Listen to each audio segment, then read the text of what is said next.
Yuk teman-teman, Bapak Ibu sekalian, mari kita mulai. Nah, hari ini kita akan lanjut bahas tentang Kejadian 9 ayat 1 sampai 17, yaitu perjanjian Allah dengan Nuh.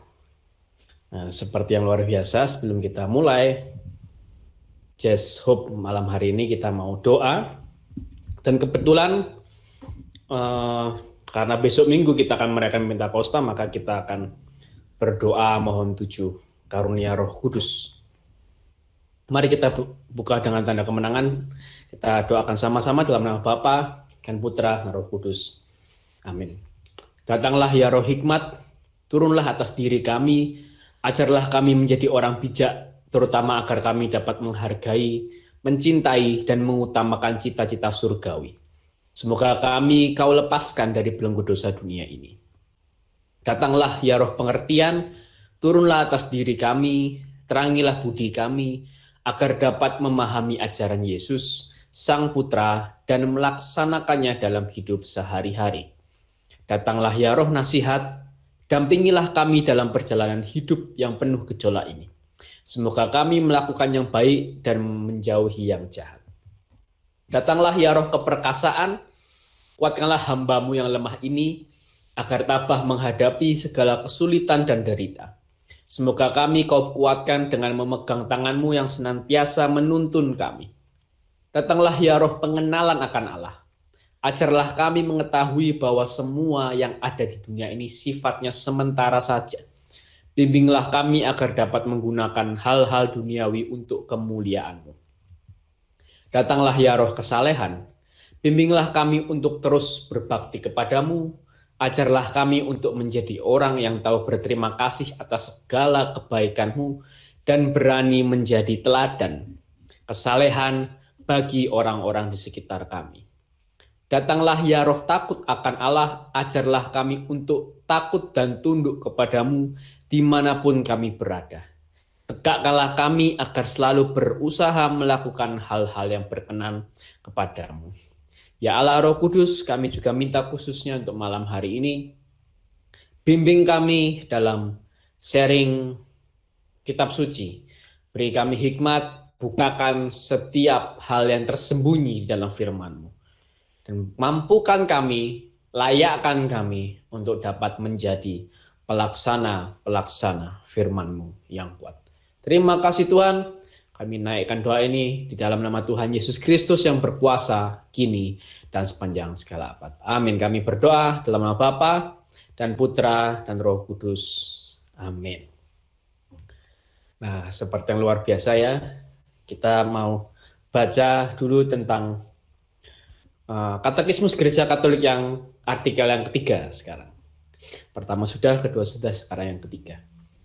Barang siapa dengan bantuan Allah telah menerima panggilan ini dan telah menyetujuinya dalam kebebasan, ia didorong oleh cinta kepada Kristus supaya mewartakan kabar gembira kepada seluruh dunia.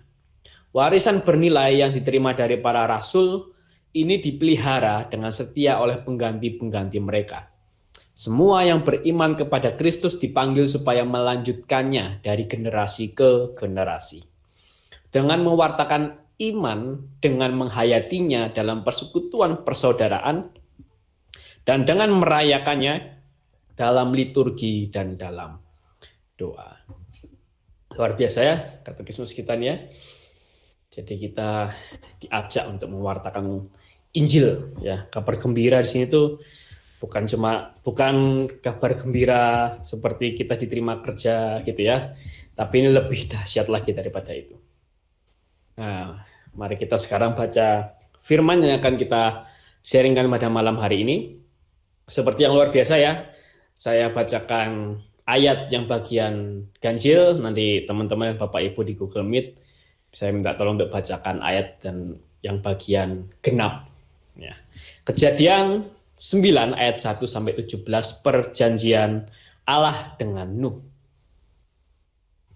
Lalu Allah memberkati Nuh dan anak-anaknya, serta berfirman, pada mereka beranak cuculah, dan bertambah banyaklah, serta penuhilah bumi.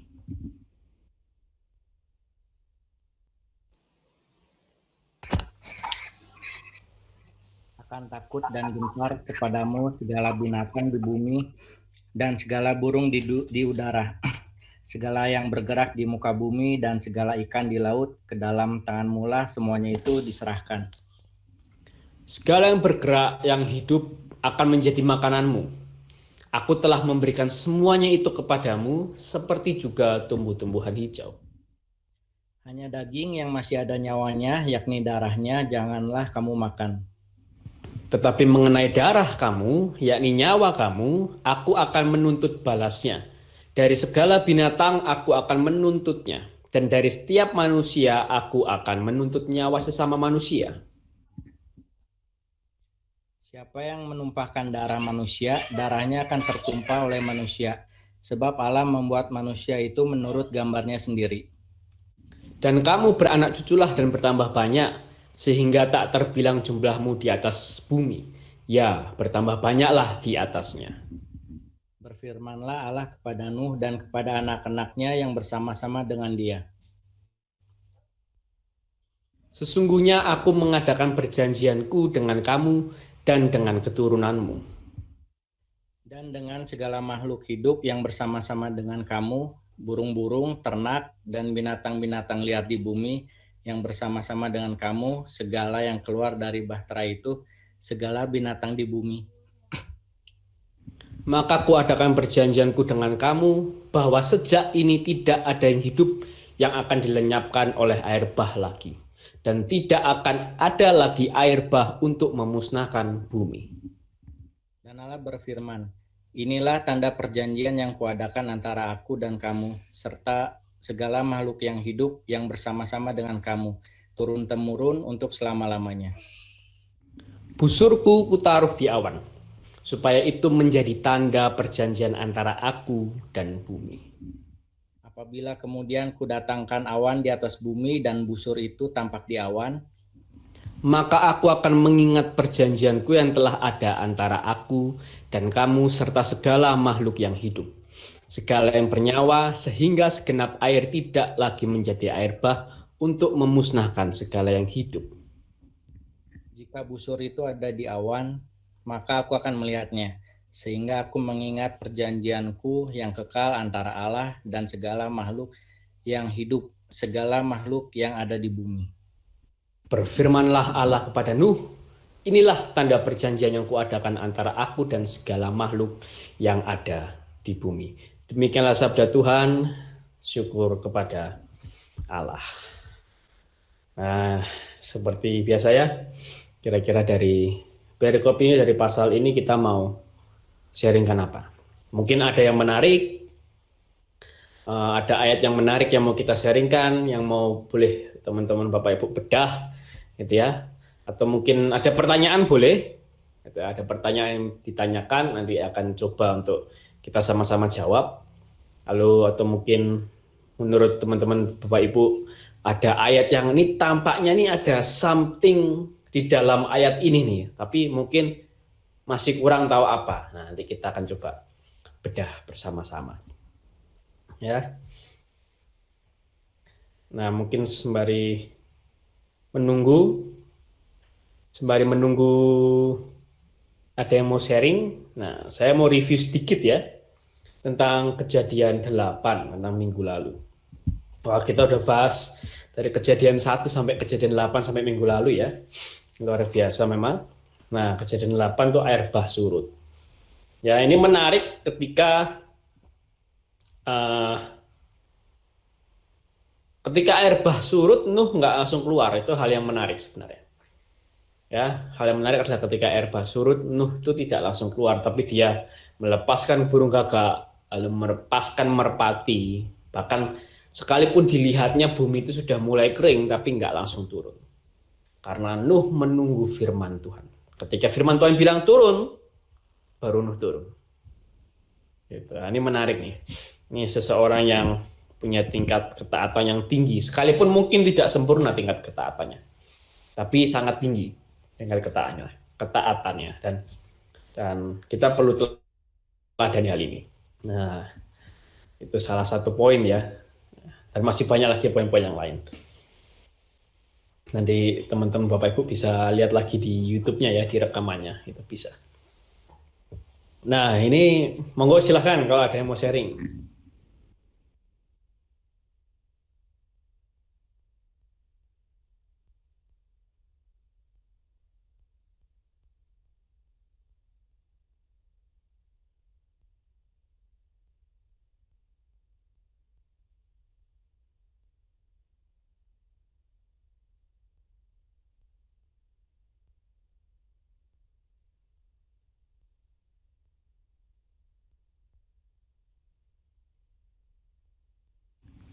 Ada, silakan yang mau sharing.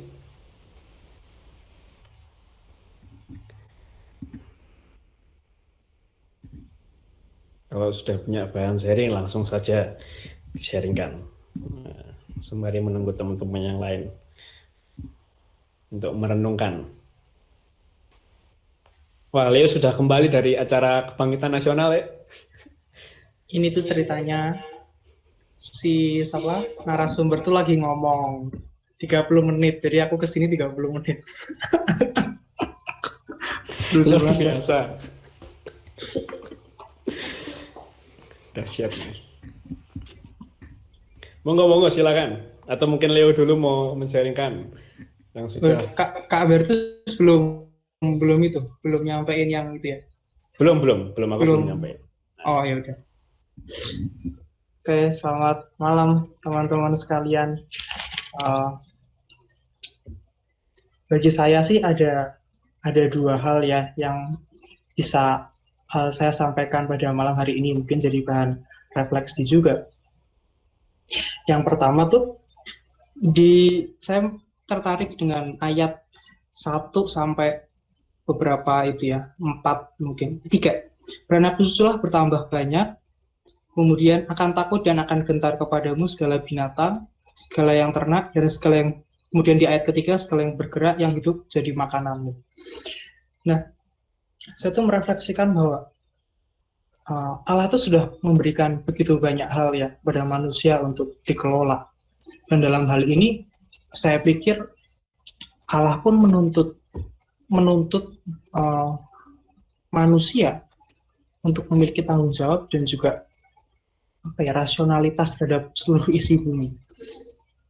Jadi sebetulnya selain Allah memberikan banyak hal ini, ikan, burung di udara, binatang, dan tumbuhan, Allah pun juga memberikan secara khusus pada kita tanggung jawab untuk memelihara. Nah, dalam arti lain kalau lebih milenial bahasanya, Allah itu sudah menjadikan kita manusia itu sebagai pemimpin gitu, sebagai leader, atau panggilan sebagai raja. Baptis kan ada 3 ya, sebagai nabi, raja, imam. Nah, salah satunya itu sebagai raja, yaitu untuk mengarahkan gitu segala sarana yang diberikan Allah untuk kepada kebaikan bersama. Kita punya tanggung jawab juga untuk memberikan isi dunia kepada keturunan, termasuk juga dalam hal perubahan-perubahan yang mungkin kita bisa lihat banyak ketidaksesuaian, banyak orang yang menggunakannya secara sepihak. Nah, itu juga kita dituntut untuk punya compassion gitu. Compassion itu apa? Rasa belas kasihan, tapi ada rasa mau berkarya juga.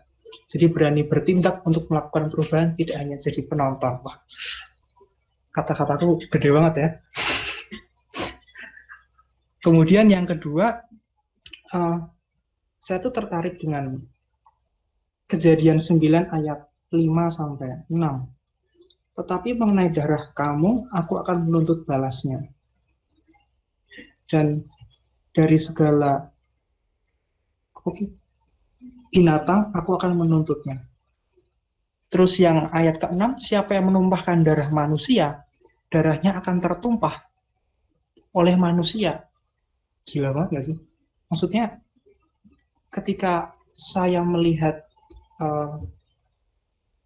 saat ini banyak pertumpahan darah, banyak perang, itu pun juga karena siapa yang menumpahkan darah manusia, darah akan tertumpah oleh manusia. Ini seperti sudah digariskan gitu. Nah, kemudian untuk dalam tanda kutip mengatasi ini, Allah itu menekankan bahwa manusia diciptakan serupa dengan Allah. Jadi kalau kamu membunuh sesamamu, kamu membunuh Allah juga. Secara tidak langsung dalam hati kamu sudah tidak ada lagi kealahan itu. Dan yang kedua, memberlakukan hukuman mati. Saya kurang yakin sih, apakah di kitab suci itu ada ya mengenai hukuman mati. Tapi seingat saya itu ada. Kak Bertus nanti tolong luruskan ya. Memberlakukan hukuman mati, saya pernah baca di suatu tempat di kitab suci. Ini pun juga untuk melindungi kehidupan manusia, bukan semata-mata menghukum mati.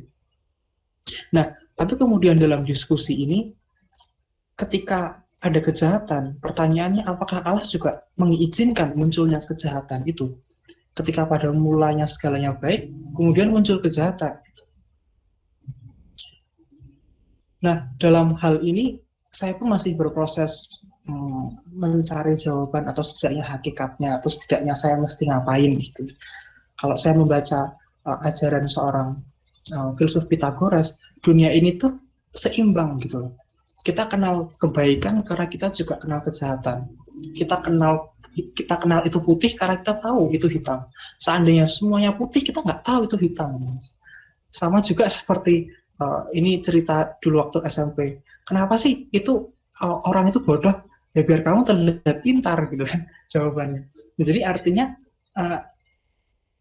inilah yang namanya keseimbangan gitu loh.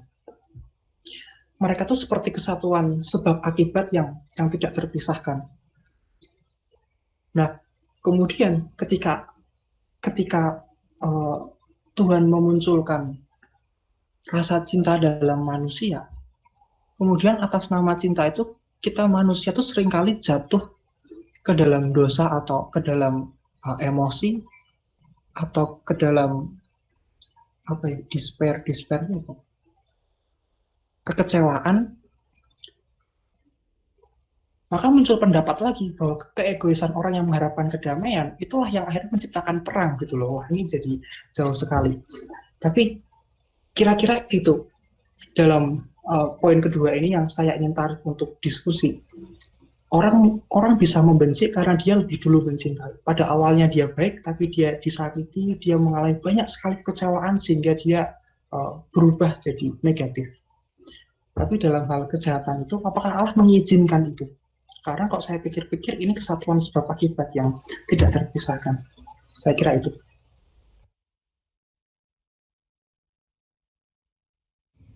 Luar biasa, Lek.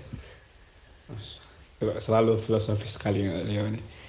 Nah, tapi memang dalam Alkitab memang ada hukum dibunuh. Jadi kalau istilahnya orang itu harus ditiadakan di muka bumi ini. Itu istilah untuk dibunuh itu begitu. Jadi kayak barang siapa di antaramu yang menyembah berhala, maka dia harus ditiadakan dari muka bumi ini. Nah, itu istilah dibunuh. Ya kan, lalu kalau zaman Yesus, dan itu masih berlaku sampai zaman Yesus sebenarnya. Khususnya dalam cerita ketika seorang perempuan kedapatan melakukan dosa. Walaupun tidak ditulis dosanya apa gitu, tapi kemungkinan besar berzina dan dia harus dilempari batu, dirajam sampai mati. Nah, itu hukum yang hasilnya adalah orang lain harus dibunuh. Itu ada. Nah, tapi tadi satu hal yang aku renungkan dari kalimat Leo adalah apakah Tuhan mengizinkan adanya kejahatan. Wah, ini menarik.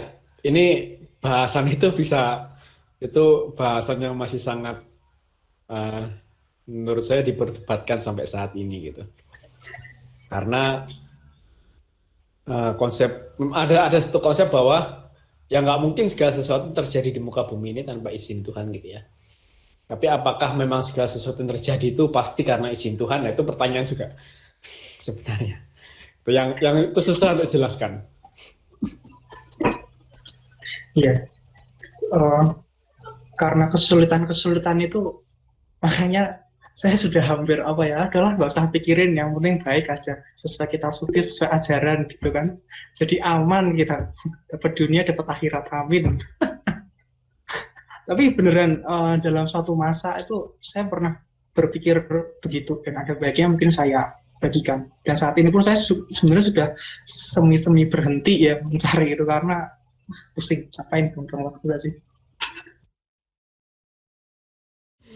Luar biasa, luar biasa. Nah, itu nanti next time ya akan saya teliti mungkin tentang hal itu. Apakah kita punya konsep bahwa Allah mengizinkan kejahatan, gitu, atau memang semua dasarnya karena kehendak bebas, gitu. Nah, itu ini panjang lah, Panjang. sangat panjang.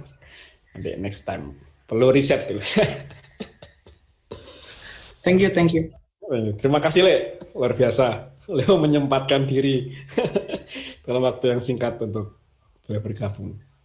Monggo silakan yang lain yang mau membagikan, kira-kira ada yang mau di sharingkan, monggo.